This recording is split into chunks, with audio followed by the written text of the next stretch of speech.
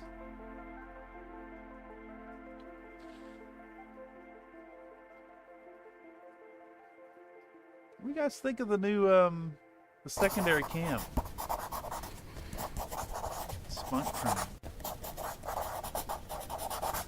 Why is Attenborough so funny? Yeah, it was such a good one. Of all the ones I heard, it was like the best AI voice. It was a good one. I wanted to have the Attenborough like inner thoughts thing, but it was only available as a regular voice, unfortunately. There is one, like 2 settings you can do, like the voice is like a dreamy inner thought monologue type deal, and the other one is like a phone call. So like in My theory, milkshake brings all the boys to the yard. you could have And they're like, Attenborough it's give them better a than call. yours. Damn right, it's better than yours, I can teach you. But I have to charge. My milkshake brings all the boys to the yard, and they're like, it's better than yours. Damn right, it's better than yours, I can teach you. But I have to charge. I know you want it. The thing that makes me what the guys go crazy for. They lose their minds. The way I wind, I think it's time Comstar literally already has the goddamn bombs. Literally already has the bombs.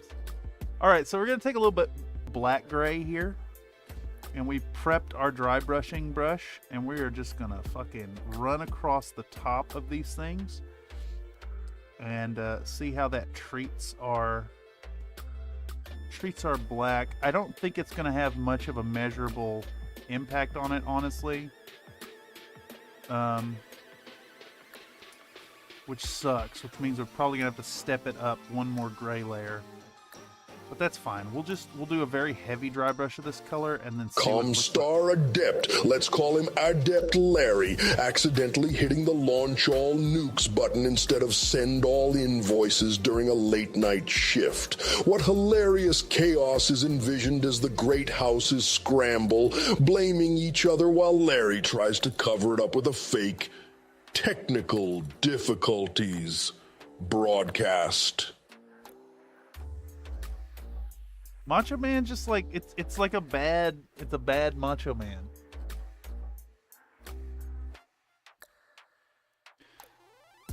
I'm not so sold on it. I left it in there for you, Mr. Armstar, but I'm not so sold. I think the Attenborough is just a better one. All right, so same deal. We're hitting these across the blades to try and pick out the edges of the polygons. We're going perpendicular to the edges. We're also trying to do this without getting the brush too far down and hitting any of the stuff below.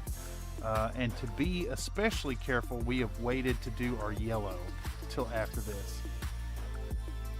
We can cover over any fuck-ups on the green, and that'll be fine. But I think... does that actually have an appreciable effect? It does. It does indeed. It does and does. It does indeed. Alright, so we're going to give the same treatment over here then. It's more Randy Savage than Macho Man. I bet they got most of the sample from a conference. Yeah, I just... I don't know. It might just be because all of their models are trained on the same GPT or whatever.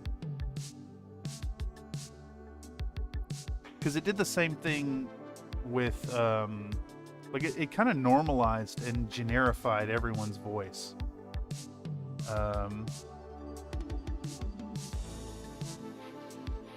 It misses a few of the cues that make a voice like sound like it belongs to that person.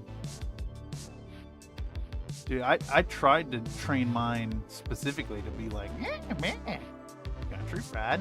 In the dimly lit Comstar HPG station on Xi'an, Adept Larry, a nervous newbie with a penchant for bad jokes, was tasked with broadcasting a routine neutrality statement to the inner sphere. Half asleep and fueled by too much synthetic coffee, Larry misread the script, declaring, "And let's be real, the Capellan Confederation isn't even a proper house, more like a glorified book club." The words echoed across the galaxy before he could slap the mute button. Yeah, that's pretty good. See, the Attenborough one is really fucking good.